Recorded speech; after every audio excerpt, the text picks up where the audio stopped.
Chapitre 1. Le rassemblement à Grey Lake. La route menant à Grey Lake House quittait la grande route comme une pensée discrète, se faufilait à travers des hêtres taillés en taillis et débouchait sur une pelouse aussi impeccablement taillée qu'une moustache dans un miroir. Au-delà se dressait la maison, digne de la reine Anne au premier abord, avec un air de réserve bien élevé, ses briques douces comme du thé, ses fenêtres à guillotine réfléchissantes comme des yeux frais.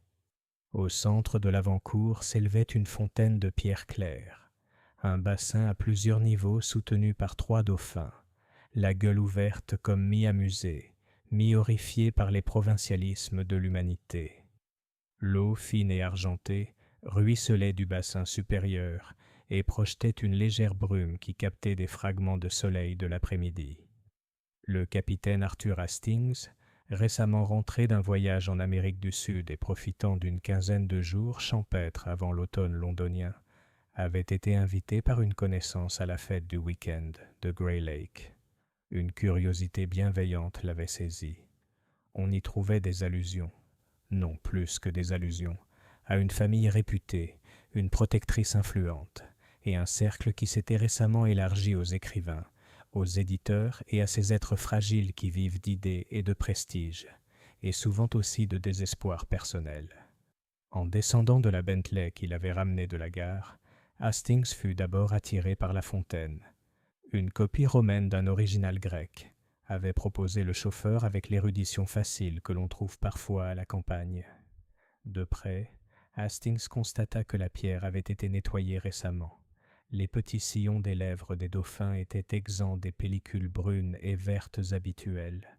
Dans l'eau, une feuille solitaire suivait lentement son cours, tournant sur elle-même comme une pensée latente. Un valet de pied au nez aquilin et à l'allure discrète d'un adjudant prit le chapeau d'Hastings.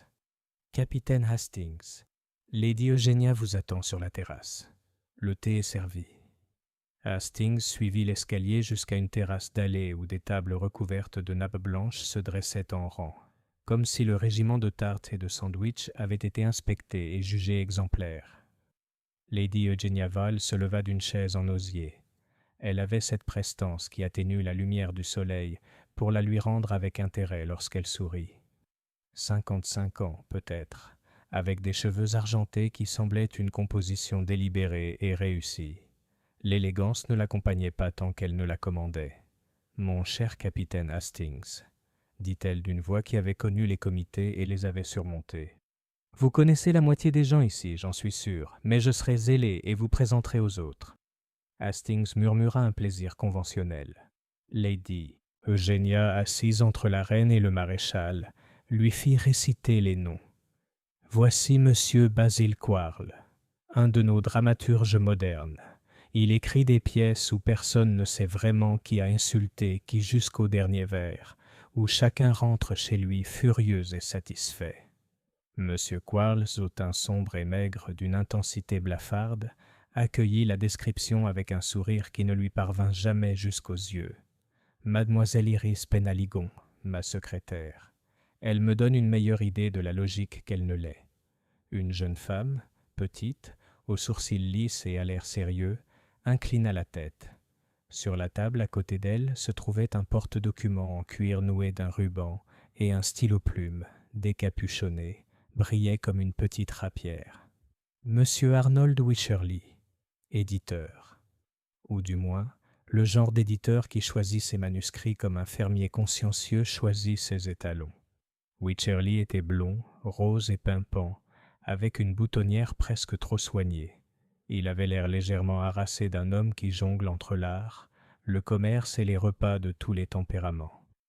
Dr Edmund Pritchard, médecin de famille et ami. Un homme franc, aux cheveux blonds roux, aux gestes assurés, comme s'il avait observé plus de poux que de couchers de soleil. Son sourire était paternel, sans prétention. Mon neveu, Julian Vale. Le jeune homme qui se leva à ces mots était d'une beauté digne de certaines pièces de monnaie grecque. Une bouche trop fine pour un rire facile, un nez un peu arrogant, et des yeux qui refusaient la franchise. Il était bien habillé, même s'il n'avait pas la propreté d'un éditeur. Il avait quelque chose de froissé sur les bords, comme si les nuits tardives l'avaient tiraillé. Et Madame Béatrice Crane, gouvernante et majordome à la fois. Madame Crane était vêtue de noir, aussi intransigeante qu'un décret. Ses cheveux étaient d'un fer de lance, ses mains habiles. Elle fit un signe de tête à Hastings, comme un général s'adressant à un autre professionnel. Et enfin, poursuivit Lady Eugenia, Monsieur Lionel March, romancier et critique, qui s'est montré très impoli envers mes amis de la presse écrite et à qui on pardonne parfois d'avoir raison. Monsieur March, un homme grand, au front pensif et au costume ayant connu une plus grande prospérité, s'inclina avec une grâce ironique. « Quel plaisir, capitaine! Le pardon de Lady Eugenia est comme la Constitution britannique, mystérieux dans son fonctionnement et rarement refusé à ceux qui ne le méritent pas. » Le thé continua. Les conversations se déroulèrent dans des directions qui leur étaient réservées, pièces de théâtre et la mort des intrigues bien ficelées, la fatigue de Londres, le prix du charbon, le cas curieux d'un duc qui avait épousé une actrice et s'était ensuite ennuyé. Hastings, qui est honnête en ces matières, avoua lire le genre de roman, avec des méchants bien identifiés et des héros reconnaissables. Monsieur March esquissa un sourire et dit que la vie était comme ça aussi, mais mal écrite. S'il y avait de la tension, et Hastings le sentait, elle se manifestait par des rires irrités, de brefs silences suivant certaines remarques. Basil Quarles, par exemple, observait Arnold Wycherley avec l'air d'un homme qui soupçonne son juge d'un péché personnel. Les doigts de Miss Penhaligon, lorsqu'il n'était pas immobile, redressait le ruban de son portefeuille avec un soin qui trahissait une certaine nervosité. Julian Vale ne prêtait attention à personne. Autrement dit, il observait tout le monde. Le docteur Pritchard allait et venait, faire de petites courses au garde-manger ou à la bordure herbacée, comme pour rappeler à tous que la santé se préservait par de petites observations. Lady Eugenia, bienveillante, présidait. Lors d'une pause dans la conversation, La Fontaine se fit entendre plus distinctement, son léger râle contre la pierre. Lady Eugenia suivit le regard d'Hastings. « Ah, notre petite pièce maîtresse, » dit-elle. « Elle a été nettoyée cette semaine. » L'eau avait pris une teinte étrange à cause des algues, et Madame Crane déteste la négligence. Madame Crane a dit « La saleté est un vice qui prétend être pittoresque, madame. » Wycherley, contemplant sa tasse, observa « Il y a quelque chose dans l'eau qui inspire confiance. Elle transforme les péchés en reflets. N'est-ce pas, monsieur March ?» March a répondu « Je pense que l'eau dit la vérité et la montre à l'envers. C'est la seule façon de faire passer la vérité lors de grands rassemblements. » C'était, songea Hastings, le genre de phrase dont on se souviendrait plus tard, sans vraiment savoir pourquoi. Lady Eugenia, peut-être lassée des spéculations sur l'eau, passa aux choses sérieuses. Vous savez tous, ou vous saurez dans un instant, pourquoi je vous ai convoqué. Greylake va doter un petit prix littéraire, rien de grandiose mais indépendant, une initiative non pas destinée à stimuler les ventes, mais à encourager le courage. Elle sourit à ces mots. Nous devons nous réunir ce week-end et, sans les barbaries d'un comité, parvenir à un principe, voire à un lauréat. Monsieur Wycherley apporte les doutes d'un éditeur. Monsieur March sera aussi agaçant que son devoir l'exige. Monsieur Quarles représentera les dramaturges, qui, paraît-il, se méfient des prix, sauf lorsqu'ils les reçoivent. Mademoiselle Penhaligon veillera à notre honnêteté, ce qui, à Greylake, est considéré comme presque aussi important que la tenue des comptes. « Et votre neveu ?» demanda monsieur March avec aisance. « Qu'est-ce que monsieur Julian a à part ses pommettes ?» Un petit rire plus spirituel qu'amical circula. Julian ne s'y joignit pas. « J'amène ma tante, » dit-il. « Sans moi, elle s'ennuierait. Sans elle, je serais bien pire. »« Julian est mon héritier, » dit dame Eugenia avec entrain. « Il a des idées. Il les appelle des altérations. Je ferai semblant de les écouter et je le ferai de temps en temps. » Cet échange avait l'air d'un échange ancien, amical mais avec des racines. Hastings vit le regard d'Iris Penhaligon, rapidement baissé puis relevé, et la bouche de Madame Crane, crispée par une pensée qu'elle n'exprimait pas. Après le thé, la compagnie se dispersa en cercles distingués. Le docteur Pritchard, avec la bienveillante tyrannie de son espèce, ordonna à Lady Eugenia de marcher au moins 22 minutes dans la roseraie. Basil Quarles rôdait et fixait le paysage, comme le font les dramaturges qui s'apprêtent à voler une pièce. Wycherley se dirigea vers la bibliothèque d'un pas décidé, comme s'il poursuivait des manuscrits égarés. Monsieur March, profitant de la vue, trouva également une chaise et une pipe. Julian disparut, comme le font les jeunes hommes, avec une pointe de détermination et une odeur de tabac. Hastings, se promenant nonchalamment vers la fontaine, se retrouva aux côtés d'Iris Penaligon. Elle n'était pas jolie au sens où les jeunes officiers disent des bêtises. Elle avait une propreté et une fraîcheur plus fiables. Ses yeux étaient lingris. Elle regardait la fontaine avec tristesse. « C'était une affaire épouvantable mercredi, » dit-elle à moitié pour elle-même. Hastings, dont on peut compter sur sa curiosité polie, dit « Vraiment ? Oh, quelle absurdité !» Elle rougit comme par une imprudence personnelle, seulement que l'eau est devenue noire. Pas boueuse, noire. Madame Crane dit que c'est à cause des algues ou de la poussière de pierre, bien que les hommes de l'Ouest aient juré que c'était impossible. Ils l'ont drainée et frottée jusqu'à ce qu'elle brille. Et pourtant, au matin, elle était... Elle marqua une pause. Voilà, je suis bête. Vous voyez bien que tout va bien maintenant. Hastings observa le filet d'eau claire. L'eau noire, c'est le genre de choses qu'on lit dans les livres, mademoiselle Penaligon. Dans la vraie vie, c'est généralement une question de canalisation. Oui, dit-elle, des tuyaux. Elle lui adressa un petit sourire vif et entra, le portefeuille dans les bras, tel un bouclier. Hastings poursuivit sa promenade. Le bassin de la fontaine résonnait faiblement, comme si une obscurité s'y était récemment installée et avait été chassée sans pardonner complètement. Il posa un doigt sur la pierre. Elle en ressortit propre, mais avec cette sécheresse qui suit un long frottement. Dans l'eau, une petite bulle monta et éclata avec un son semblable à une syllabe étouffée. Une demi-heure plus tard, il rencontra Madame Crane dans la cour de service, en train d'examiner un registre avec un crayon qui piquait comme une baïonnette. « Vous gardez une armée ici, » observa Hastings. « Je tiens une maison, » dit Madame Crane, « mais une maison est une armée qui ne doit jamais se reconnaître comme telle. » Mademoiselle Penaligon a mentionné le mauvais fonctionnement de la fontaine, dit Hastings. Vous avez eu des problèmes avec l'eau? Le visage de Madame Crane resta inchangé, mais le registre s'abaissa. Parole de domestique. Le crayon claqua vivement sur la page réglée. Un commerçant jure sur une chose et l'oublie ensuite.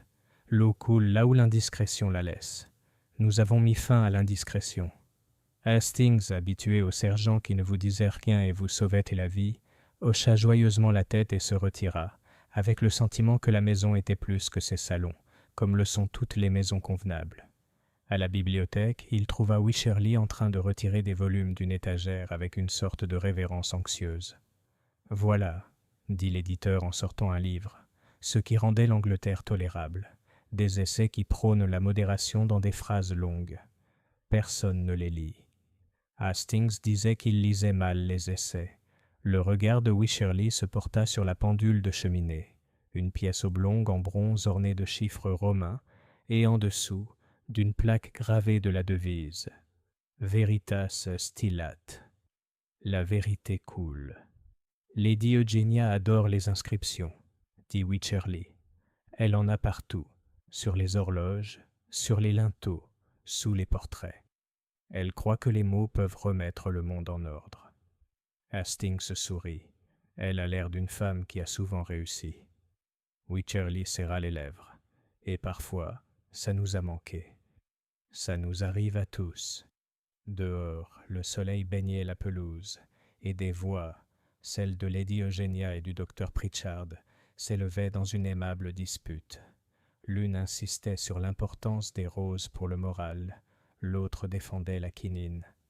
Monsieur March entra, secoua sa pipe et chercha une allumette avec l'air coupable d'un homme qui commet sa première infraction.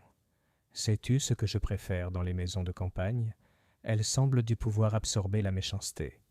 En ville, le mal crie, Ici, il se dissimule entre les haies et devient anecdote. « Vous êtes un garçon joyeux », observa Wycherley. « Je suis réaliste », a déclaré March. « C'est une forme polie de désespoir. » À la cloche d'entrée, Hastings retrouva Julian dans l'escalier.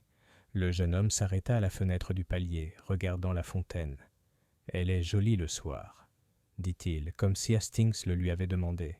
« On dirait qu'elle réfléchit, d'une manière superficielle et supérieure. »« Vous êtes sévère avec les poissons-pierres, Harry Hastings. » Julian tourna sa belle tête. « Je déteste les symboles. Ils sont toujours faux. Dès qu'on qualifie une chose de pure, on y verse de l'encre pour prouver qu'on est sentimental. » Il passe un doigt sur la moulure de la fenêtre et trouva de la poussière. Grey Lake résiste mieux que la plupart des maisons au désir humain de tout gâcher. Mais il n'y est pas immunisé. Il continua son chemin. Hastings eut l'agréable sensation d'avoir entendu quelque chose d'intelligent sans pour autant l'apprécier pleinement. Ils dînèrent à 8 heures. La salle à manger avait la beauté britannique des boiseries polies, des portraits à l'huile d'homme portant des perruques, morts des puces de la gloire, et des bougies qui donnaient à chaque visage un peu plus de relief. La conversation, sous la surveillance de la soupe, aborda des aspects pratiques. À quoi devait servir la récompense? Quel en serait son montant? Si elle devait être annuelle ou occasionnelle? Générale ou pour une vertu particulière comme la clarté d'esprit sous pression? « Pas pour la politique », décréta dame Eugénia. « Écrire pour persuader n'est pas de l'art, c'est de la dentisterie, et nous devons valoriser l'art. »« L'art persuade », murmura M. March, « uniquement par la séduction plutôt que par l'extraction. »« La séduction, » dit Basil Quarles avec énergie, « est le seul moyen moral de changer d'avis. » Il sourit à Iris qui rougit et regarda sa soupe avec une attention douloureuse. Hastings, qui n'est pas insensible, remarqua le regard et le laissa tomber, sans savoir qu'il le faisait. L'heure qui suivit le dîner fut marquée par une sorte de dérive. Les hommes retournèrent à la bibliothèque. Les dames, refusant de rester ainsi décrites, les suivirent. Des cartes furent proposées et refusées. Quelqu'un trouva le gramophone, qui produisit une valse semblable à un doux reproche. Le docteur Pritchard et madame Crane conversèrent près de la porte, à voix si basse que seule leur posture, l'une implorante, l'autre inexorable, parlait. Monsieur March posa une question à Iris sur son écriture, et elle rit, d'un petit rire sincère, et lui montra une page. Julian se pencha près de la cheminée, trop théâtralement pour être totalement involontaire, et fuma. À 10 heures, une femme de chambre apparut à la porte, comme chassée par la pudeur. « S'il vous plaît, madame, Cook dit... » Elle hésita à la vue de tant de monde. « Cook dit toujours quelque chose, » répondit dame Eugénia. « Faites-la entrer. »« Oh non, madame, seulement, il y a encore une odeur dans les canalisations de l'arrière-cuisine. Monsieur Corby a dit qu'il serait là demain, mais j'ai pensé que peut-être... »« Que madame Crane s'en occupe, » dit lady Eugénia. « Nous ne serons pas étouffés par les égouts dès le premier soir d'une fête. » La femme de ménage s'est évanouie. Le visage de madame Crane ne permettait aucun commentaire, mais elle est partie. À 10h30, le gramophone s'éteignit obligeamment. La compagnie se sépara avec l'amabilité formelle qui suit un verre de vin et une heure sans rien dire de décisif. Hastings, dans sa chambre, trouva le lit correctement préparé et une bouillotte posée comme pour un principe. Il resta un instant à la fenêtre. La pelouse était pâle sous la lune naissante. La fontaine brillait comme une pensée qui refuse de se coucher.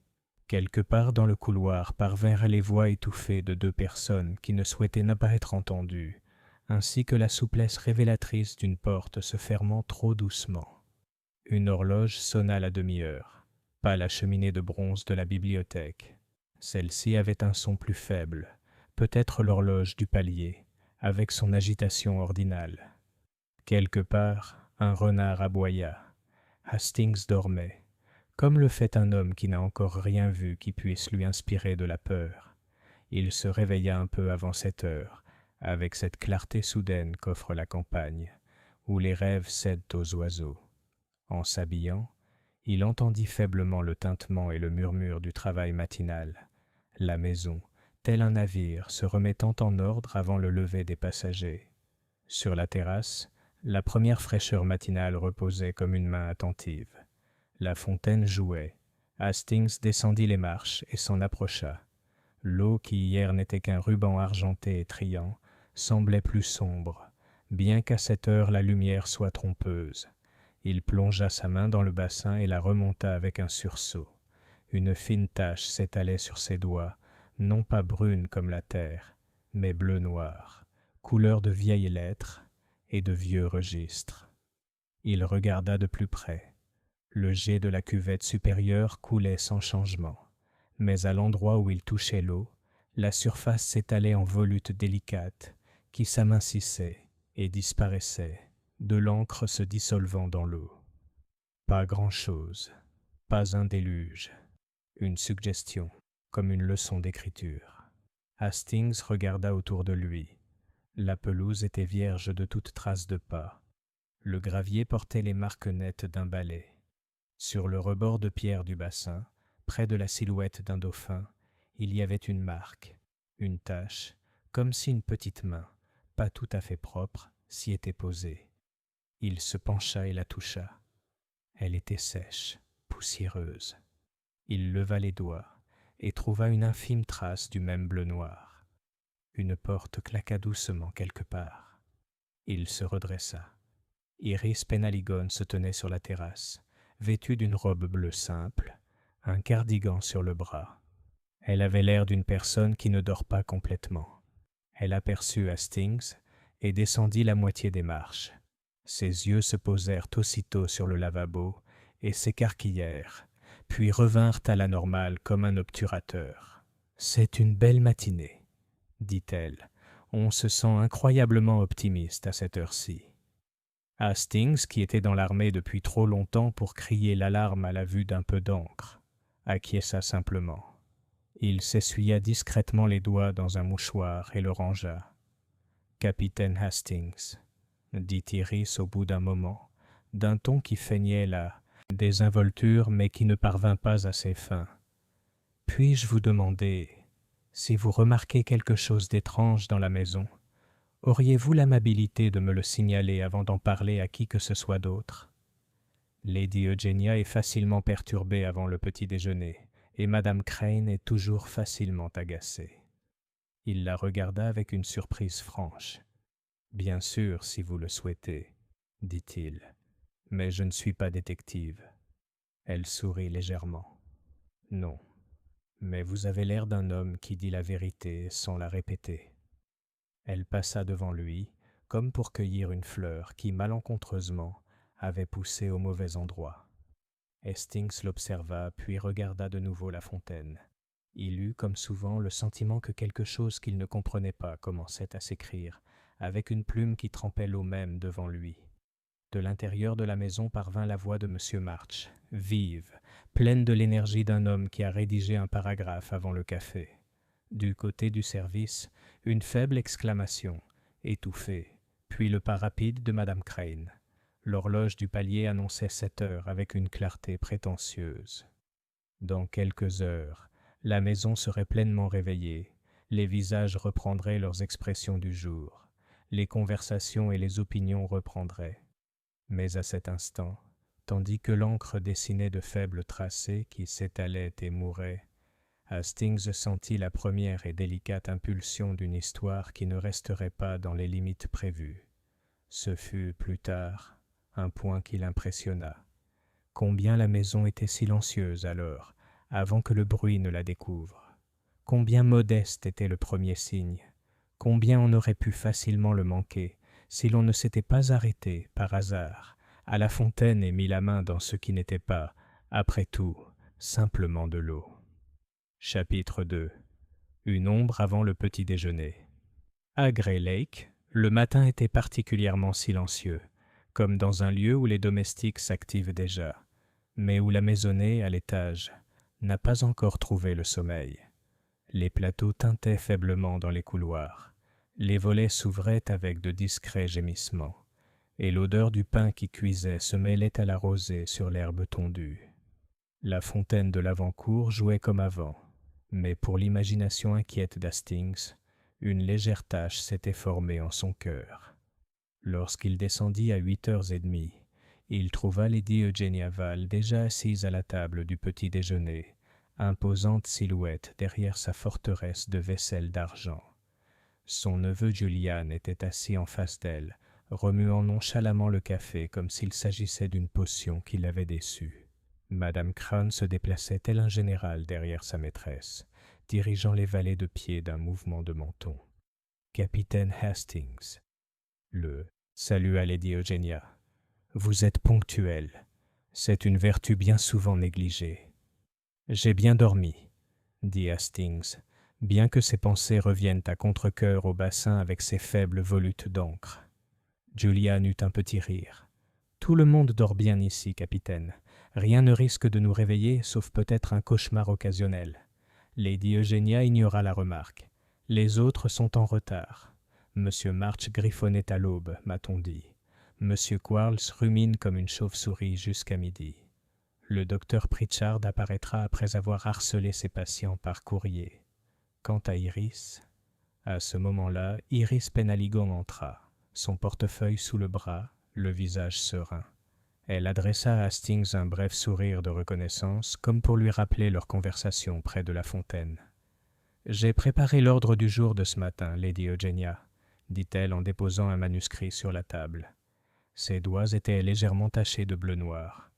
Hastings le remarqua aussitôt. La même couleur qui persistait sur sa propre main. Iris, percevant son regard, joignit rapidement les mains sur ses genoux. Basil Quarles arriva le dernier, les cheveux en bataille, la cravate de travers, marmonnant à propos d'une pièce qui refusait de se tenir. « Les matins sont une erreur de la nature, » annonça-t-il. « Il faut commencer la journée au crépuscule. » Le petit déjeuner, néanmoins, fut servi avec une civilité raisonnable. Pourtant, Hastings sentait, sous le cliquetis des couverts et les échanges polis, une tension sous-jacente. Lady Eugenia insistait sur son projet pour le prix, Wycherley objectait d'un ton doux, celui d'un éditeur. March l'interrompait par des paradoxes, Julian bâillait, Iris prenait des notes. C'était le genre de querelle familiale et littéraire qui aurait pu se terminer par des égos meurtris, n'eût été le souvenir de ce léger tourbillon bleu dans l'eau.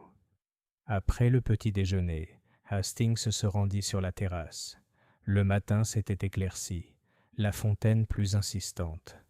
La tache semblait s'être dissipée, mais l'idée de l'encre persistait. Il se pencha de nouveau vers le bassin. Cette fois, il n'y avait pas d'erreur possible. La surface était légèrement huileuse, comme un fluide d'écriture diluée. Une feuille de papier, abîmée, floue jusqu'à l'illisible, flottait, mouillée, contre la pierre. Hastings la repêcha.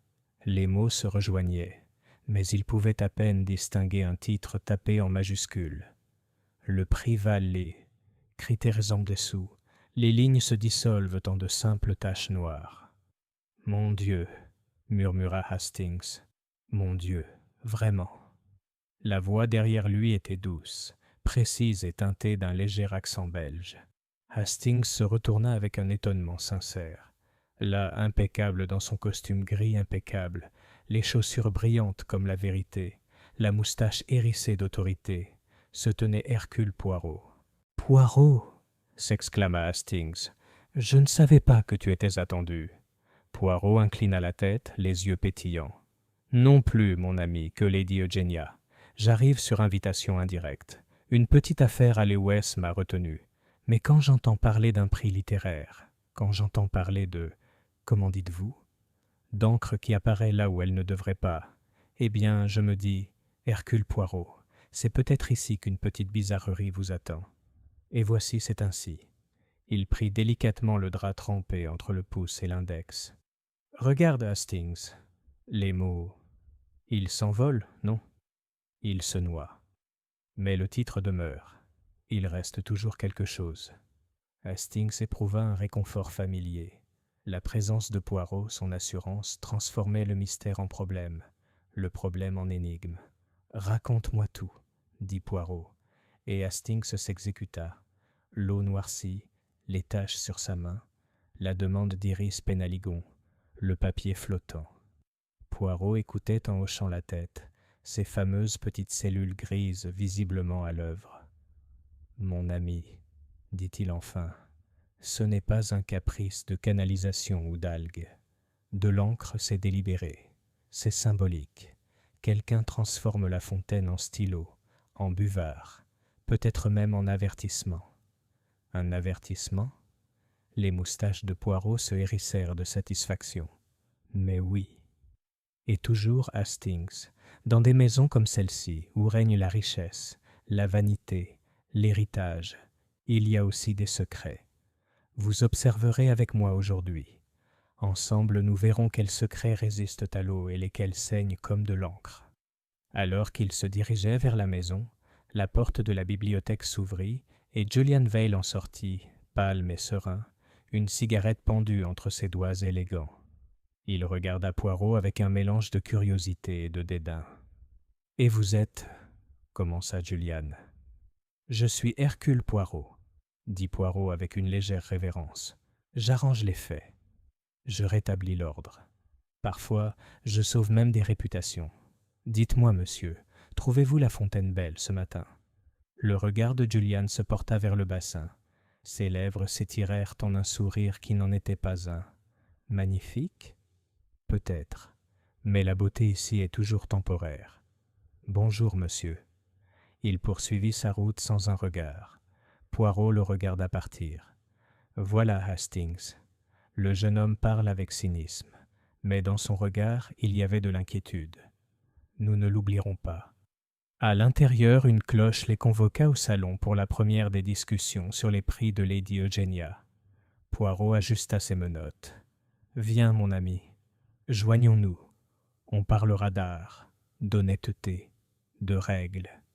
Et dans ces conversations, toujours, la vérité s'échappe, non pas dans les mots, mais dans les contradictions. Nous écouterons, nous observerons. Et bientôt, nous comprendrons pourquoi la fontaine coule d'encre. » Et sur ces mots, Hercule Poirot entra dans Greylake House, aussi calme et immaculé que s'il avait été attendu depuis le début, et aussi certain que dans la folie humaine, comme dans la littérature, la véritable histoire ne réside pas dans ce qui est dit, mais dans ce qui transparaît à travers le papier. Chapitre 3. Le silence importun. Le salon de Greylake House était aménagé pour une réunion plutôt que pour le confort. La longue table en acajou avait été débarrassée de ses ornements habituels et abritait désormais des piles soignées de papier ministre, des crayons taillés et une carafe d'eau posée à côté de verres en cristal. Les rideaux étaient à moitié tirés pour protéger le soleil matinal, qui filtrait à travers tel une poussière d'or peu encline à s'immiscer. Lady Eugenia Vale était assise à la tête, droite, telle une femme d'État présidant son parlement privé. À sa droite, Wycherley, l'éditeur, s'affairait à ses notes. Face à lui, Basil Quarles s'était affalé, exprimant un mépris artistique pour les convenances. Iris Penaligon, fidèle secrétaire, était assise légèrement en retrait de la table, son bloc-notes prêt. Lionel March alluma sa pipe avec un air délibérément contrariant, ignorant la toux de reproche de Madame Crane depuis l'embrasure de la porte. Julian Vale se prélassait près de la fenêtre, la fumée de cigarette tourbillonnant autour de sa tête comme un halo caricatural. Poirot, nouvellement installé à côté de Hastings, joignit les mains sur son genou immaculé et observa l'assemblée avec le même regard patient qu'il aurait pu accorder à un jury. « Mesdames et messieurs, » commença dame Eugenia, « notre tâche est de définir l'objectif du prix Val. Si nous ne parvenons pas à nous mettre d'accord sur cet objectif, toute l'entreprise sera absurde. » « L'absurdité, dit Quarles, est la base du théâtre. Je propose que nous décernions le prix à la pièce ou au roman qui exaspère le plus le public. »« Tu veux dire que ça exaspère le service commercial ?» marmonna Wycherley. March ricana. « Un beau principe, Basil. Le prix Vale pour la plus profonde irritation. » Dame Eugenia tapota la table d'un coup sec. « Messieurs, vous me pardonnerez, mais c'est sérieux. Argent et réputation sont en jeu. » À ces mots, Iris jeta un rapide coup d'œil à Julian, qui contemplait le jardin d'un air maussade. Hastings, le remarquant, se demanda quelle communication silencieuse avait pu s'établir. La discussion se poursuivit. Wycherley prônait la clarté et la lisibilité, Quarles l'innovation, March le courage intellectuel. Le docteur Pritchard proposait parfois des métaphores médicales sur la littérature, qu'elle nourrisse ou qu'elle empoisonne. Iris prenait des notes avec diligence, mais son regard revenait souvent à Lady Eugenia, comme pour jauger l'endurance de la femme plus âgée. Ce fut Poirot qui l'interrompit d'une légère toux. « Si vous me le permettez, madame, vous parlez de clarté, de courage, d'innovation. Mais il y a une chose plus importante. » « Vraiment ?» Dame Eugénia haussa un sourcil. « L'intégrité, » dit Poirot. « Le livre, la pièce, l'essai doivent dire la vérité telle que l'auteur la connaît. Non pas la vérité qui plaît, ni celle qui vend, mais la vérité. Si vous donnez votre prix pour moins, vous ne récompensez que la vanité. » Il y eut un court silence. Hastings ressentit une pointe de malaise, comme si le détective avait frappé une note qui résonnait trop près de cordes cachées. Julian rit soudain, d'un rire sec et discordant. « Vérité. Un joli mot, monsieur, mais chaque vérité ici est un demi-mensonge. »« Peut-être, » répondit Poirot, la moustache raidie, « mais c'est dans les demi-mensonges que se cache tout le crime. » Avant que Julian puisse répondre, Madame Crane entra avec une urgence discrète. Elle se pencha vers Dame Eugénia et murmura quelque chose. La dame fronça les sourcils. « Qu'y a-t-il, Madame Crane ?»« Cook dit qu'elle ne peut expliquer l'absence de Mademoiselle Penaligon, madame. Elle devait aller chercher un dossier à la bibliothèque il y a 10 minutes. Elle n'est pas revenue. » Lady Eugénia se retourna. « Iris, où es-tu ?»« Oh !» Elle réalisa que la chaise était bel et bien vide. Le porte-document gisait abandonné à côté du bloc-notes. Hastings se leva à moitié. « Je l'ai vue il y a à peine 10 minutes. Elle est entrée à la bibliothèque. »« Alors nous la retrouverons là-bas, » dit vivement Dame Eugénia. Ce n'est pas le moment d'être nerveux. Ils se levèrent ensemble, une petite cavalcade de tension. La bibliothèque n'était qu'à 2 pièces de là, et pourtant le couloir semblait démesurément long. Le cœur d'Hastings, sans qu'il eût pu dire pourquoi, battait plus fort qu'il ne semblait normal. Madame Crane ouvrit la porte. L'air qui les accueillit était frais et ombragé. Au fond de la longue pièce, près du bureau sous la fenêtre, une chaise était tombée en arrière. Des papiers jonchaient le tapis comme des feuilles blanches après un orage. Et là, affalée sur le tapis, le bras anormalement écarté, la tête penchée dans un angle cruel, gisait Iris Penaligon. Ses lèvres étaient entr'ouvertes comme pour prononcer un dernier mot précipité, mais aucun son ne s'en était échappé. Hastings poussa une exclamation et s'élança, Poirot à ses côtés. Mais Poirot leva la main. « Ne touche pas. » Il s'agenouilla et regarda attentivement. Son visage était grave. Dame Eugénia se tenait sur le seuil, les joues décolorées. Est-ce qu'elle... Poirot leva les yeux, le regard sombre. Mademoiselle Penaligon est morte. Un silence si complet s'installa que même la fontaine à l'extérieur sembla retenir son souffle. Poirot se redressa lentement.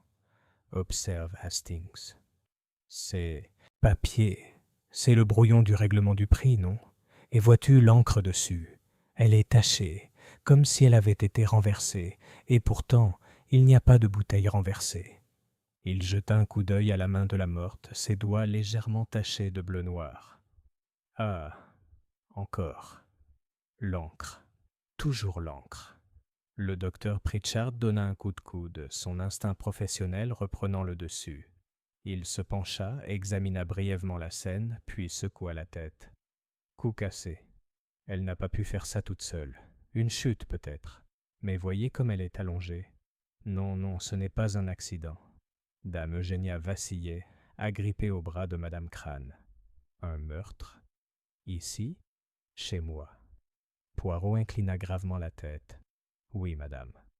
Meurtre. Il observa le groupe silencieux. Lady Eugénia pâle mais provocante. Wycherley se tordant les mains. Karl se mordant la lèvre dans une consternation théâtrale, March appuyé contre une étagère avec un détachement cynique, Julian fixant avec des yeux indéchiffrables, Madame Crane sombre comme la pierre. Hastings réalisa avec un frisson que l'un d'eux était coupable. L'un d'eux avait évolué silencieusement dans ces couloirs, était entré dans cette pièce et, avec une précision impitoyable, avait réduit Iris Penaligon au silence pour toujours. Poirot toucha légèrement les papiers sur le bureau, comme s'il risquait de le brûler. « La fontaine coulait d'encre, » murmura-t-il, « et maintenant, l'encre tache la main du mort. Mon Dieu, l'histoire a commencé. » Chapitre 4. Les questions commencent. La maison de Greylake ne sombra pas dans le chaos, bien qu'il y eût de bonnes raisons. Au contraire, un étrange silence régnait dans les couloirs. Les domestiques chuchotaient sur les seuils. La servante qui avait signalé les canalisations à Dame Eugénia se signa avec ferveur. La fontaine, à l'extérieur, continuait de jouer sa musique délicate, d'une indifférence grotesque. Dans la bibliothèque, la compagnie se rassembla autour de la silhouette inanimée d'Iris Penaligon. Madame Crane avait tiré les rideaux à moitié, plongeant la pièce dans une pénombre, comme si elle refusait d'exposer la mort trop ouvertement au grand jour. Lady Eugénia, d'un sang-froid remarquable, dit d'un ton dépourvu de douceur : « Nous devons appeler la police immédiatement. »« Assurément, madame, » répondit Poirot. « Mais permettez-moi d'abord de relever les petites observations, les détails qu'un œil non averti pourrait fouler aux pieds avec zèle. Dans ces moments-là, il faut agir vite, sinon on perd la vérité à jamais. » Sa main tremblait légèrement tandis qu'elle faisait un signe d'assentiment. « Faites ce que vous devez, monsieur Poirot. » Poirot se déplaçait avec une grâce prudente dans la pièce. Hastings remarqua que son regard s'attardait sur la chaise renversée, sur les papiers éparpillés, sur les traces d'encre sur les mains de la jeune fille morte. Il se pencha, examina le tapis près du bureau, effleura le veinage du bois. Ses doigts méticuleux semblaient recueillir des significations invisibles pour quiconque. La chaise a été violemment renversée. Les papiers ont été balayés du bureau. Pourtant, le bureau lui-même est bien rangé, à l'exception d'un objet. Il désigna un sous-main, dont le bloc était frais, sans marque. Curieux, Hastings. On s'attend à ce qu'une secrétaire utilise un sous-main. Et pourtant, celui-ci est comme intact. Peut-être venait-elle juste de remplacer le papier, s'avisa Hastings. Peut-être, approuva Poirot, mais ses moustaches se contractèrent en signe de désaccord. Julian Vale rompit le silence, la voix froide. « Que suggérez-vous exactement ? Que la pauvre Iris a été attaquée pour un simple buvard. » Poirot tourna vers lui un regard calme et pénétrant. « Je ne suggère rien, monsieur. Je remarque. Suggérer trop tôt, c'est déformer la vérité. » Dame Eugénia s'affala dans un fauteuil. Elle était indispensable, travailleuse, honnête. Elle n'avait aucun ennemi. Lionel March eut un rire sec. « Tout le monde a des ennemis, Dame Eugénia. Parfois, c'est simplement la personne qui convoite votre place à la table ou votre place dans un testament. »« Monsieur !» s'exclama Lady Eugénia. Poirot leva la main. « Il dit la vérité, même si c'est brutal. Vivre, c'est offenser quelqu'un, ne serait-ce que par son existence. Alors il faut se poser les questions. » Les premières enquêtes de Poirot firent signe à Hastings de s'approcher. « Viens, mon ami. Commençons par ce qui est le plus proche. » Il dit à Wycherley. « Monsieur, où étiez-vous lorsque Miss Penaligon a quitté la pièce ?» L'éditeur s'essuya le front avec un mouchoir. « Je suis resté à la table, à relire mes notes. Monsieur March était à côté de moi, toujours en train de discuter du courage en littérature. Je peux en témoigner, dit March sèchement. Le courage de monsieur Wycherley n'était pas évident, mais sa présence, elle, l'était. » Poirot inclina la tête. « Bon. Et vous, docteur Pritchard ?»« J'étais sorti fumer une pipe au jardin. Mes poumons, hélas, préfèrent le grand air. » Poirot hocha la tête. « Et monsieur Karl ?» Le dramaturge tressaillit. « Je me suis égaré dans le couloir. Fumée, trac. Je ne suis pas entré dans la bibliothèque. Mais non, Vous en êtes sûr? Certainement. Sa voix était sèche, sur la défensive. Poirot laissa passer ces mots et se tourna vers Julian. « Et vous, monsieur ?» L'expression de Julian était mi-dédaigneuse. J'étais sur le palier. N'importe qui aurait pu me voir. Je n'avais aucune raison de tuer une secrétaire. Raison, dites-vous. Poirot plissa les yeux. Un choix de mots intéressant. Pas opportunité, mais raison. Julian haussa les épaules. Tu ne penses tout de même pas que je lui ai brisé le cou entre deux paragraphes? Dame Eugénia haleta. Julian, comment peux-tu parler ainsi? Parce que, dit-il amèrement, faire semblant ne la ramènera pas. Il se dirigea vers la fenêtre et leur tourna le dos. Madame Crane prit alors la parole, la voix dure comme du silex. Mademoiselle Penhaligon était consciencieuse, mais elle s'immisçait. Elle en savait plus qu'elle ne le devrait. Peut-être a-t-elle payé sa curiosité. Lady Eugénia se tourna brusquement vers elle. « Madame Crane, comment osez-vous » Poirot intervint. « Madame Crane n'accuse pas, elle observe, et son observation est précieuse. » La réflexion privée de Poirot. Lorsque la police eut été appelée et que le corps fut décemment recouvert, Poirot prit Hastings à part. « Vous avez vu, Hastings, comment chacun a répondu. Monsieur Wycherley cherchait des alibis. Monsieur Marsh leur en a fourni avec trop d'empressement. Monsieur Quarles a nié avec plus de véhémence que nécessaire. Madame Crane a fourni un motif là où elle aurait pu se taire. Et Monsieur Julian, il s'est trahi en parlant de raison. Déjà les petits-fils se dévoilent. » Hastings fronça les sourcils. « Mais pourquoi Iris, Poirot? Quel mal pourrait-il y avoir à ce qu'une secrétaire rédige un compte-rendu ?» Poirot regarda gravement la fontaine à travers les hautes fenêtres. « Parce que, Hastings, les mots sont dangereux, et l'encre est une arme plus mortelle que le pistolet, si on l'utilise avec ruse. Mademoiselle Penhaligon a écrit quelque chose, peut-être juste une ligne, qui ne devrait pas être lue, et donc elle s'est réduite au silence. » Il tapota doucement le bras d'Hastings. « Nous devons trouver ce qu'elle a écrit, et pour qui. En attendant, prends garde, mon ami. Cette maison est polie, certes, mais sous la politesse se cache la peur, et dans la peur, hommes et femmes se révèlent. » Le crissement de la voiture de police sur le gravier rompit le silence. Poirot redressa ses menottes. « Viens, Hastings. Les fonctionnaires arrivent. Voyons si leurs bottes piétineront ou éclaireront. » Et tandis que l'inspecteur Hewitt, de la police du Sussex, entrait avec une courtoisie solennelle, La Fontaine, à l'extérieur, émit un gargouillis soudain, comme si elle riait de l'intrusion. Le regard de Poirot se porta sur elle, et sa voix était un murmure destiné uniquement à Hastings. Toujours La Fontaine. Elle coule d'encre, et maintenant de sang. Il faut l'écouter, Hastings, car elle raconte l'histoire, si seulement on a des oreilles. Chapitre 5. Les fausses pistes.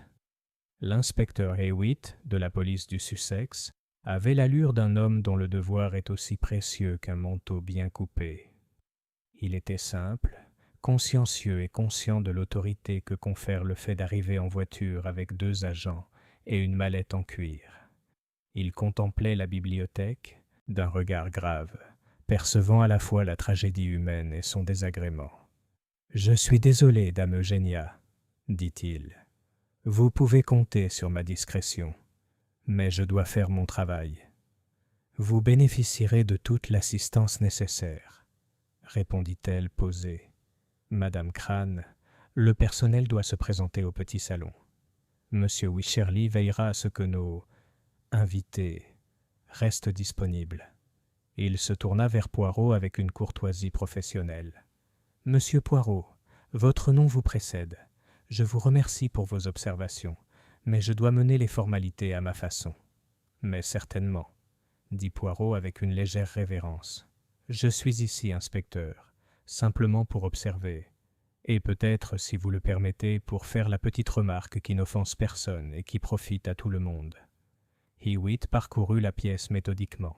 Il ne toucha pas le corps. Le diagnostic de fracture du cou du docteur Pritchard avait déjà été noté. Il examina plutôt le bureau, les papiers et la moquette. « Qui l'a trouvé » demanda-t-il.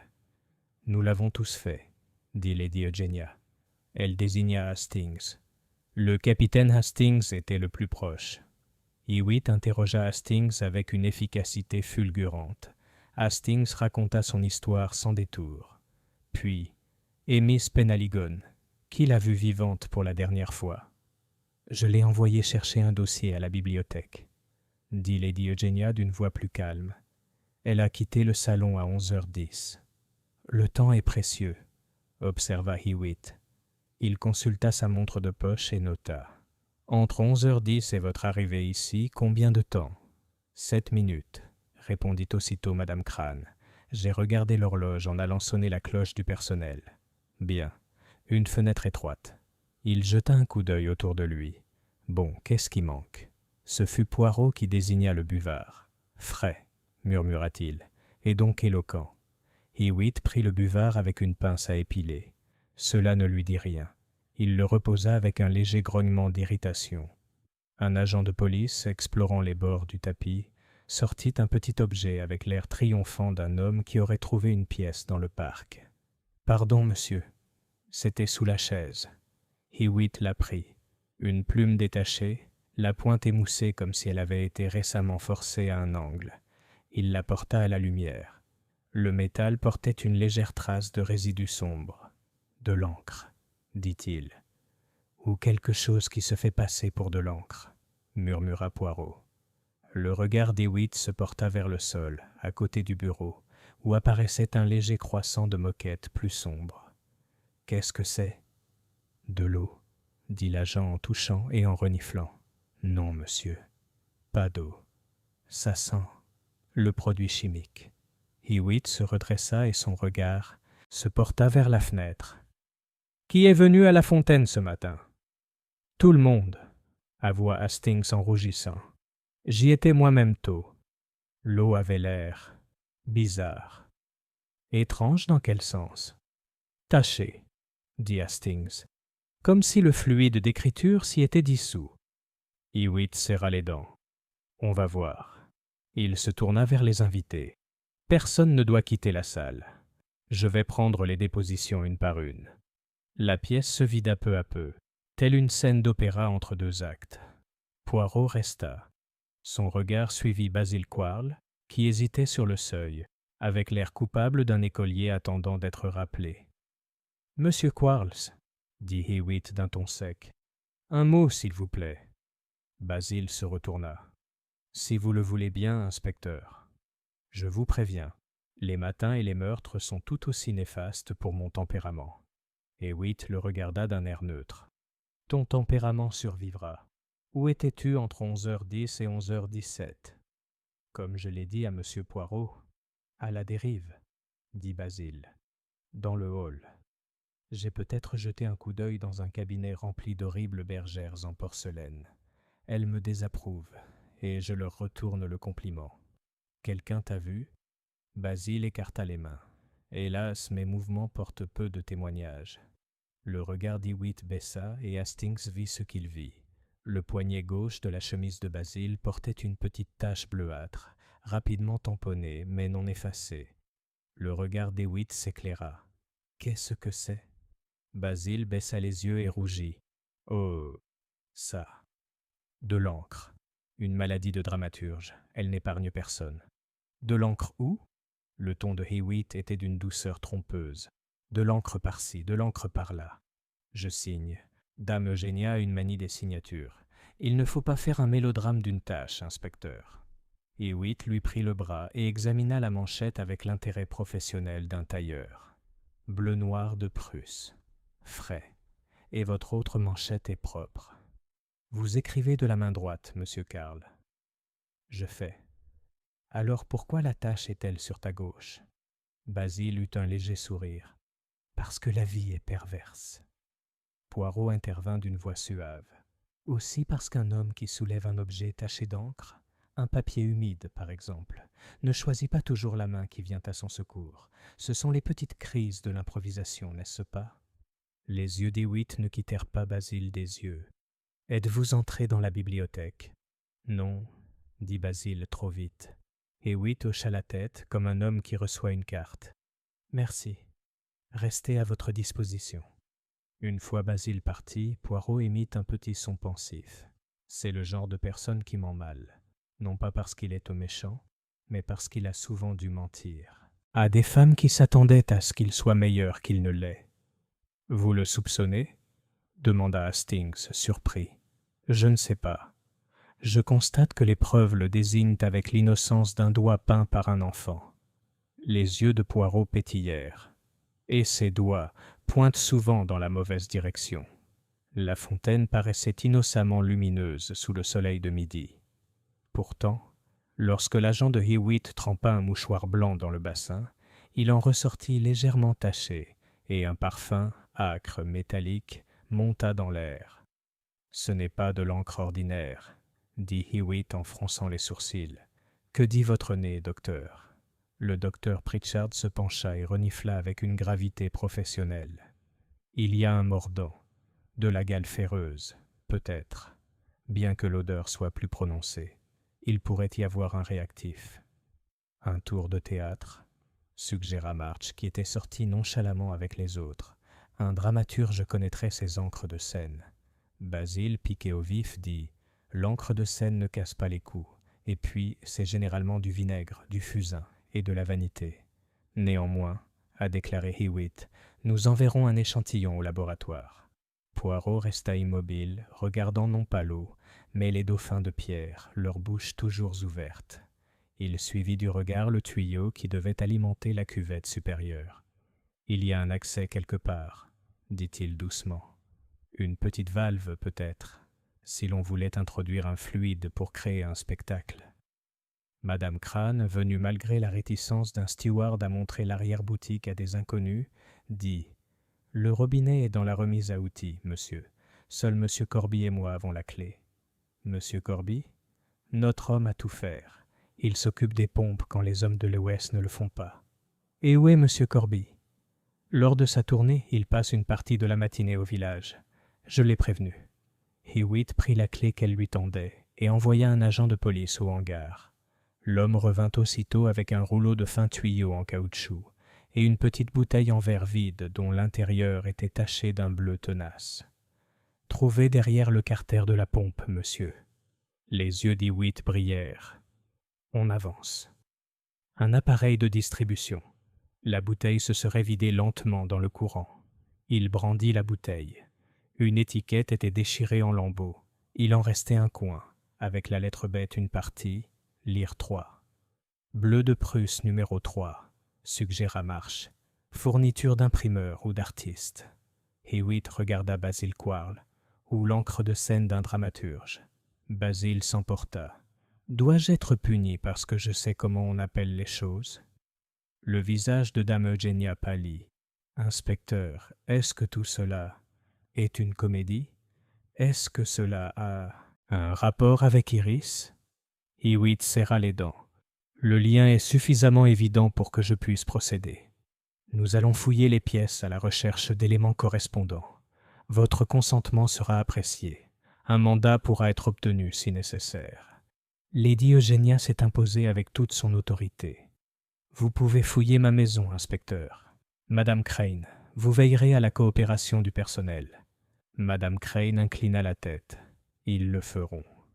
La recherche, silencieuse et minutieuse, a permis de découvrir 3 objets qui ont fait vibrer les nerfs de la maison comme un piano mal accordé. Premièrement, dans la trousse de toilette de Basil Quarles, sous une liasse de pages griffonnées au crayon, un second flacon, à moitié plein, portait l'inscription « Encre à écrire » bleu-noir, avec une étiquette de prix provenant d'un papetier de l'Ouest. Basil protesta. N'importe quel écrivain pouvait avoir de l'encre sur lui. Hewitt remarqua sans commentaire que le filament de bleu durcissait dans le goulot, correspondant aux résidus sur la fontaine. Deuxièmement, dans la corbeille à papier de la bibliothèque, sous une couche impeccable de carbone de machine à écrire, un mouchoir monogrammé, BQ, son coin marqué du même bleu noir et, plus grave encore, taché d'une minuscule tache qui, selon le docteur Pritchard, pourrait bien être livide sur le bord, comme effleuré par la peau. Basil déclara que le mouchoir était vieux, la tache insignifiante. Hewitt l'emballa avec la délectation d'un homme qui monte une affaire. Troisièmement, une femme de chambre s'approcha timidement de Madame Crane et, sous les encouragements sévères de la justice, admit avoir vu, à 11 heures, le monsieur aux cheveux noirs, qui ne pouvait être que Basil, se glisser du hall vers la bibliothèque. Elle avait pensé qu'il cherchait un peu d'intimité pour un besoin naturel. Le couloir menant au vestiaire se trouvait par là. Il en était ressorti 1 minute plus tard, agité. La femme de chambre avait gardé le silence, car les hommes sont toujours agités, et Madame Crane décourageait les bavardages. Le regard d'Hewitt s'immobilisa. Il convoqua Basil dans le salon, où Lady Eugenia était assise, telle une magistrate réticente. « Monsieur Quarles, dit-il, on vous a vu entrer dans la bibliothèque à 11h11. Vous possédez de l'encre du même type que celle introduite dans la fontaine. Votre manchette est tachée. Votre mouchoir porte des traces similaires et a été retrouvé dans la poubelle de la bibliothèque. Mademoiselle Penaligon a été arrachée de force. Pourriez-vous nous expliquer, monsieur ?» Le visage blême de Basil blêmit. Il agrippa le dossier d'une chaise comme pour des applaudissements qui ne viendraient d'un pas. « Je suis allé à la bibliothèque, oui. Je m'étais disputé au sujet du prix, à propos de mon travail. Iris s'est montrée gentille avec moi, polie. Elle avait le sens de la justice. Je lui ai demandé de lire une page que j'avais écrite à l'aube, une introduction, une remarque de dernière minute, de quoi raidir l'échine de Lady Eugenia face à la lâcheté de l'éditeur. Iris a accepté. Je suis allé chercher la page. Je l'avais dans ma poche. Je l'ai posée sur le bureau. Je ne peux pas, Dieu me vienne en aide, expliquer le mouchoir. J'en ai 100. L'encre. Qu'est-ce qu'un écrivain sans encre ? La voix d'Hewitt resta posée. Et le cou cassé de mademoiselle Penaligon ? Basil ferma les yeux. Je ne l'ai pas touchée, sauf pour lever sa main quand j'ai vu qu'elle ne bougeait pas. Je l'ai reposée aussitôt. J'avais peur. Je me suis enfui.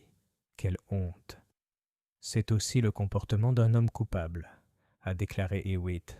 Poirot, resté silencieux, remua. Inspecteur, permettez-moi de vous poser une question. Monsieur Karl, vous dites avoir déposé une page sur le bureau. Où est-elle maintenant ? Basil écarta les mains vides. Parti. Décrivez-le. Un paragraphe. Une épigraphe peut-être. Je jouais avec la notion de vérité. La vérité coule. L'horloge de Lady Eugenia l'indique. Mais le mensonge éclabousse. C'est moi qui ai décrit ça. C'est puéril, je sais.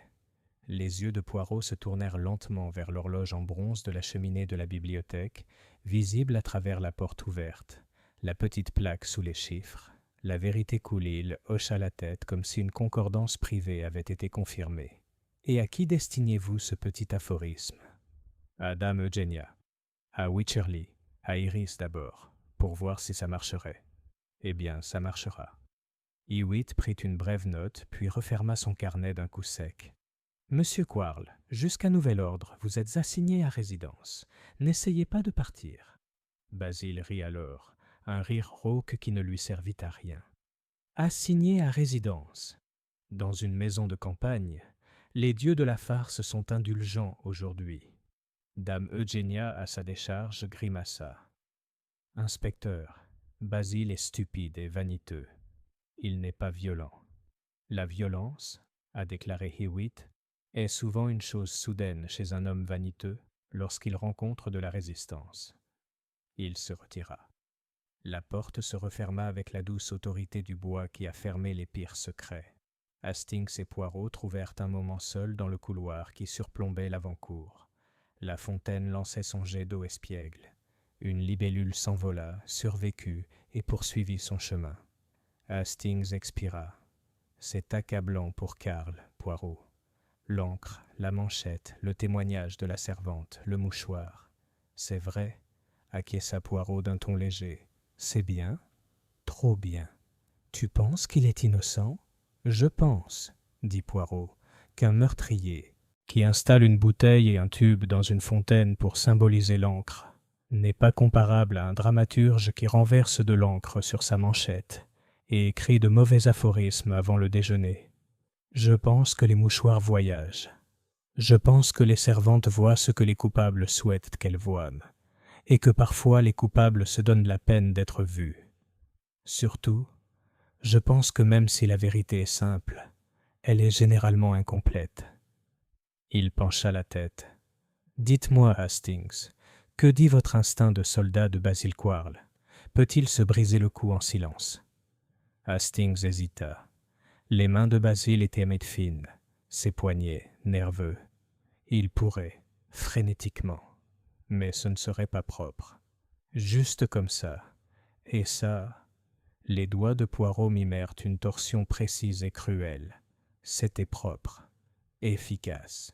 Il y a de la technique, il y a aussi de la psychologie. Miss Penhaligon n'aurait pas laissé Basil s'approcher si près de lui sans crier.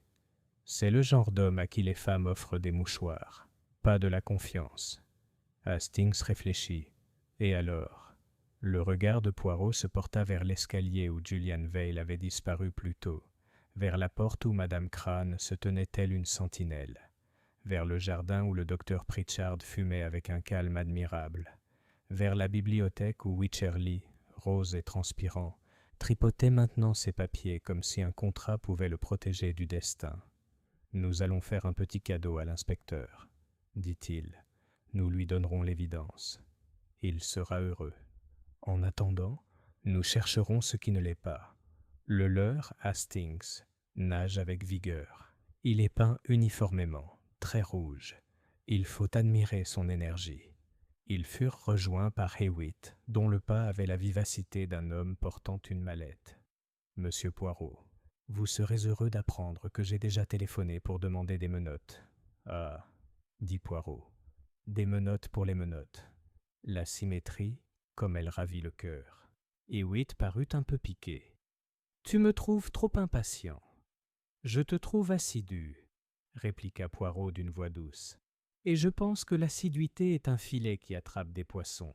Mais parfois, le mauvais poisson nage le premier. » Hewitt rougit. « Si vous avez des réserves, monsieur, je vous rappelle qu'il s'agit d'une enquête policière. » Le regard de Poirot devint grave. « Je ne cache rien, inspecteur, si ce n'est ma tendance à anticiper. C'est un vice. Pardonnez-moi si j'ai du mal à le supporter. » Hewitt perdit son sang-froid à ce ton. « Très bien. Je vais continuer. Mais... » Il marqua une pause. « Vous pensez vraiment que Quarles n'est pas notre homme ?» Poirot releva sa moustache. « Je pense qu'il était notre homme pour l'encre. Peut-être même pour le théâtre. Mais pas pour l'acte qui a brisé un cou avec l'économie d'un chirurgien et le temps d'une horloge. » « Un chirurgien ?» Hewitt tourna la tête par réflexe vers le jardin où se promenait le docteur Pritchard, auréolé d'une fumée authentique. Le regard de Poirot exprimait un vide poli. « Je ne dis rien. Je constate simplement que la main était exercée. » La bouche de Hewitt se serra. « Très bien. Je suivrai les indications. En attendant, si vos petites cellules grises produisent quelque chose de digne d'intérêt, je serai obligé de l'entendre. » Il s'éloigna. Poirot resta immobile, comme s'il écoutait une musique trop faible pour d'autres oreilles. Enfin il parla, à moitié pour lui-même. « La vérité coule goutte à goutte, » dit-il doucement. « Mais le mensonge éclabousse. Et pourtant, et si le meurtrier nous avait offert non pas une éclaboussure, mais une fontaine ?» Il se tourna vers Hastings, soudain vif. « Viens, mon ami, nous allons visiter la remise à outils nous-mêmes. Il y a peut-être une empreinte qui n'est pas théâtrale, une trace qui n'est pas intentionnelle. Nous mesurerons les valves, nous compterons les clés, et nous poserons une ou deux questions à Madame Crane pour savoir qui commande quelles bouteilles à l'Ewes et qui les paie. » Hastings le suivit, porté comme toujours par l'énergie qui s'emparait de Poirot lorsque l'odeur, fausse ou vraie, flottait dans l'air.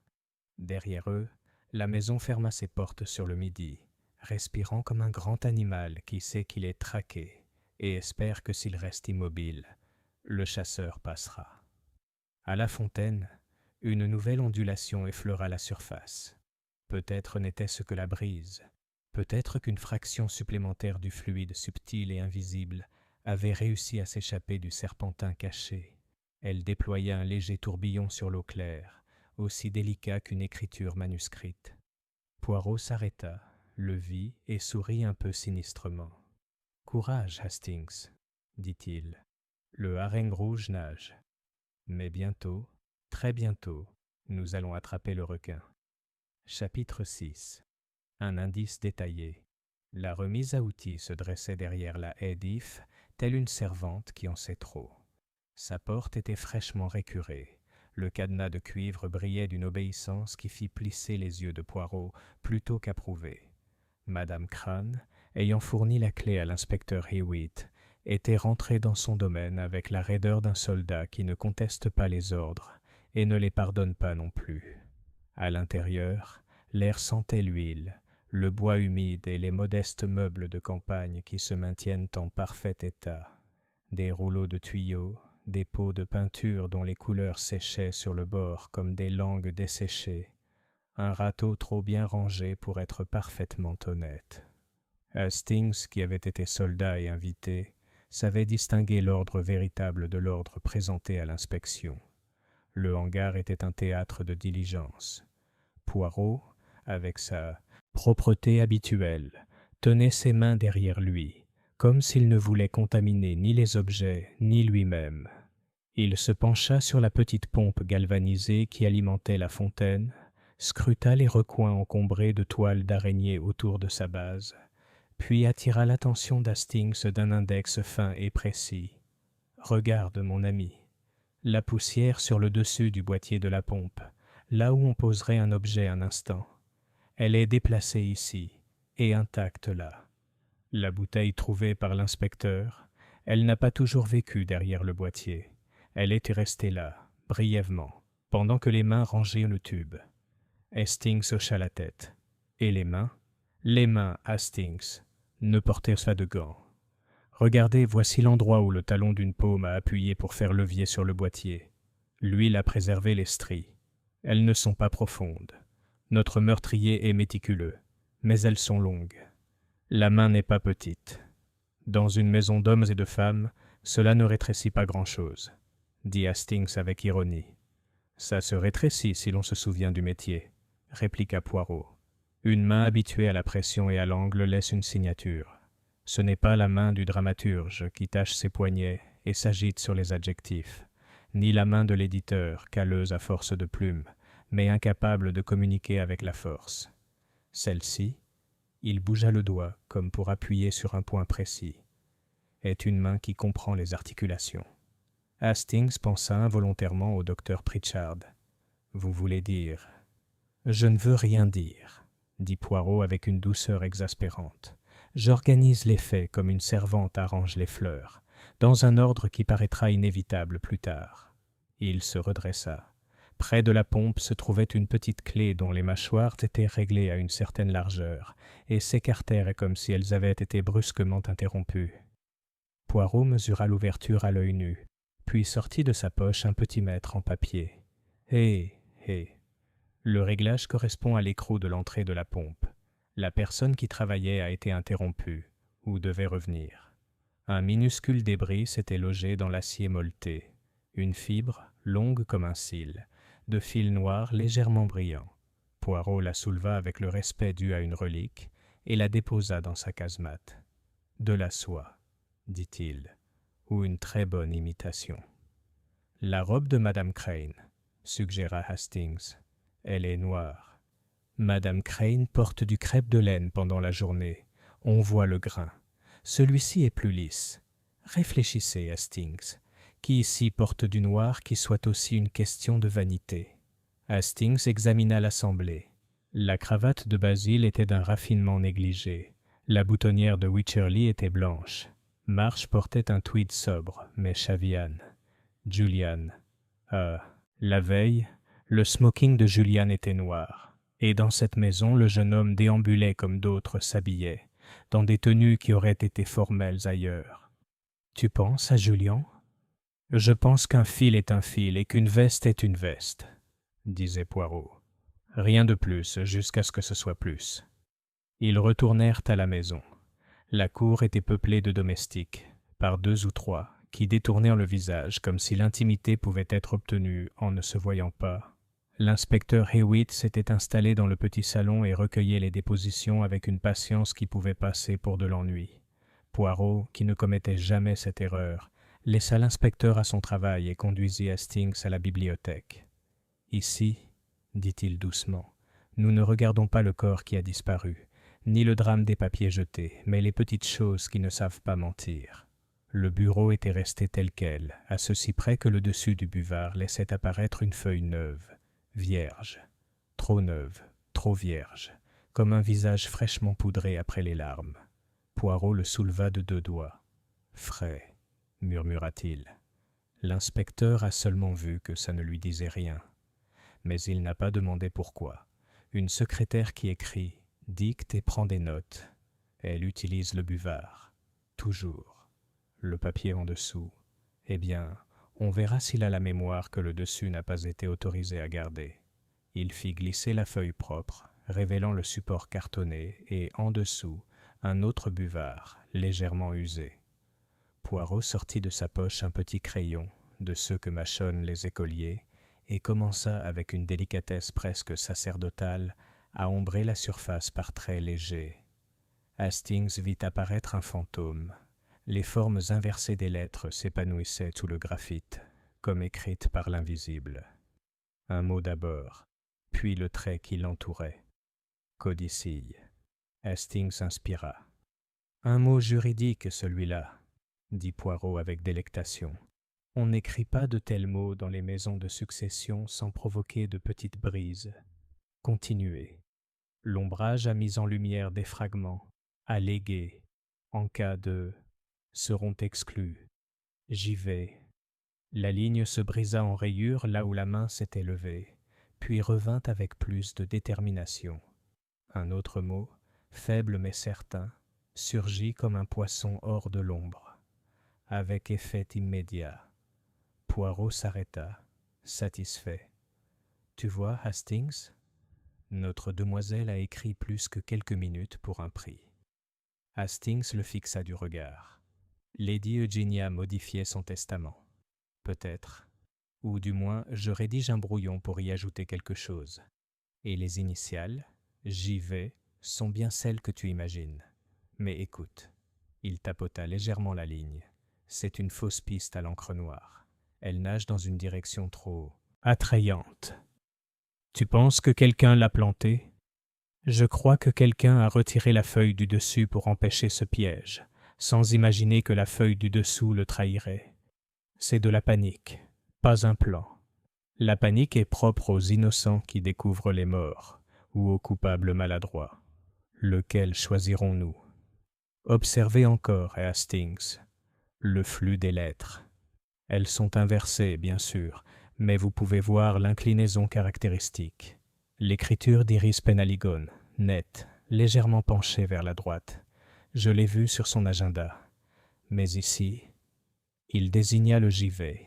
Cette paire de lettres n'est pas la sienne. Hastings plissa les yeux, sceptique et loyal. Ce n'est pas le sien ? On dirait qu'il est d'un seul tenant. Les yeux de Poirot brillèrent. Non. Le geste réalisé avec un trait plus prononcé et un léger crochet à l'empattement. Une affectation de l'homme instruit. Iris fait sage-comme la machine à écrire. Simple. Élevé. Ah, le bras gauche est court, le bras droit long, car la main hésitait à écrire la lettre assez petite pour qu'elle puisse la tenir à côté de son écriture. Quelqu'un s'est penché et a ajouté des initiales à une phrase authentique. Cru. Mais dans la demi-seconde de la peur, on écrit avec ses habitudes. Alors le codicille est vrai, l'exclusion est vraie, mais la personne visée exclue.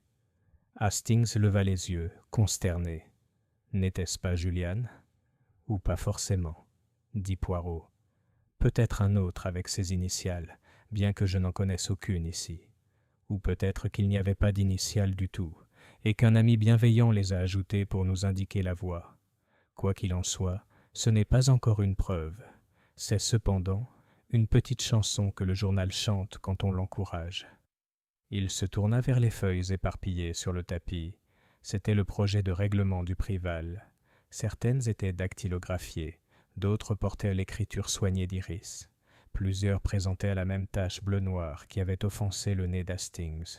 « Observez la tache, » dit Poirot en s'accroupissant. Elle s'étend de gauche à droite sur la marge. Mademoiselle Penaligon écrivait de la main droite. Un droitier tâche de droite à gauche en se penchant en arrière. Ceci, Hastings, est le trait d'une main gauche sur de l'encre fraîche. Quelqu'un d'autre a brossé la page? Oui, et plus encore. L'encre a une certaine prétention chimique. L'encre ferro-gallique noircit à l'air. À la première application, elle est plus grise. En s'oxydant, elle noircit et mordille la page avec son acide.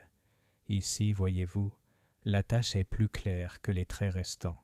Cela indique que la tache s'est produite très peu de temps après l'application de l'encre, environ 30 secondes plus tard. Hastings, qui admirait une telle expertise, dit « Comment sais-tu une telle chose, Poirot ? » « Parce que, mon ami, je garde mes cahiers impeccables et que je lutte contre leur fluide depuis des années, et parce qu'un professeur de chimie m'a un jour reproché d'acheter de l'encre bon marché. » Il se leva.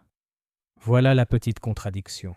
Si Iris avait écrit ces lignes et avait été tuée sur le coup, une main gauche n'aurait pas eu le temps de dessiner sur l'encre et de la maculer ainsi alors qu'elle était encore toute jeune. Si, au contraire, elle avait écrit puis s'était relevée, et qu'une autre était venue maculer, alors notre chronologie se décale de quelques secondes qui comptent. Les 7 minutes de l'inspecteur Hewitt sont un monde où il faut vivre ou mourir. » Hastings fronça les sourcils. « Vous insinuez que le tueur a mis la scène en scène, qu'il a agi pour créer le suspense ? Peut-être pour relier l'encre de La Fontaine à celle de la page. Théâtre, comme vous dites. Ou peut-être pour effacer un mot précis. Regardez. » Il se pencha avec un petit verre. Ici, sous la tache, on distingue à peine 2 montants et une croix, un H peut-être, puis un ventre arrondi, puis un bâton avec une boucle, Gialor et H-H. Ses lèvres tressaillirent.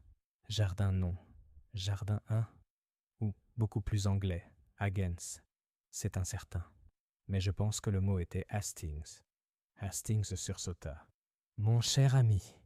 Le regard de Poirot était bienveillant. « Ne saute pas, Hastings. Ton nom dans les notes d'Iris pourrait apparaître pour la plus innocente des raisons. Préviens Hastings. Elle t'a demandé, n'est-ce pas, de te confier à elle en premier si tu voyais quelque chose d'étrange?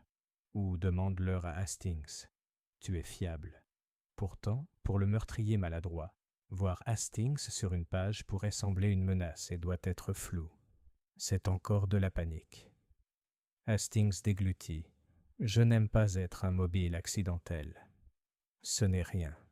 Mais cela me dit que l'esprit qui a agi n'est pas froid, mais vif.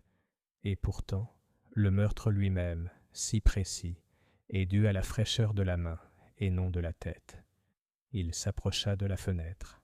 L'horloge de cheminée en bronze tic-taquait fièrement sous les chiffres latins. La vérité cool Poirot l'observa pendant 1 minute entière et sourit comme si l'horloge avait avoué. « Hastings, » dit-il doucement. Qu'a dit Madame Crane à l'inspecteur? Qu'elle a regardé l'horloge en allant sonner la cloche du personnel. Il était 11h17, d'après ce cadran. Mais cette horloge a 2 minutes de retard. Je l'ai réglée moi-même au petit déjeuner sur l'horloge du palier. Par conséquent, ces 11h17 étaient 11h19. La femme de chambre a vu Basile à 11h11, d'après l'horloge du hall, qui a 1 minute d'avance. Il est donc entré dans la bibliothèque à 10. Heure 10, d'après cette horloge, et en est ressorti 1 minute plus tard. Même en admettant sa vanité, cela ne lui laisse pas le temps de se disputer, de tuer, de calomnier et de fuir derrière ses adverbes. « Bon Dieu, » dit Hastings, amusé malgré la gravité. « Nous devons arrêter les horloges. Nous devons les corriger, » dit Poirot, et avec eux, la petite affaire bien rangée de l'inspecteur. Il resta immobile un instant, comme il le faisait souvent lorsqu'une pièce prenait place sur l'échiquier. Puis, il se dirigea vers l'âtre et s'agenouilla, scrutant le socle de l'horloge en bronze. Là, juste sous la plaque, il trouva ce qu'il cherchait, un léger croissant bleu-noir sur le bord de la cheminée en bois, comme le souvenir d'un doigt qui avait saisi et stabilisé, la main gauche tachée d'encre, lorsqu'on tendait la main pour régler les aiguilles. Le tueur, murmura-t-il, a rendu l'horloge honnête, ou malhonnête, pour s'accorder à son drame. Il a touché l'encre et le bois s'est souvenu. Ils furent interrompus par un pas léger,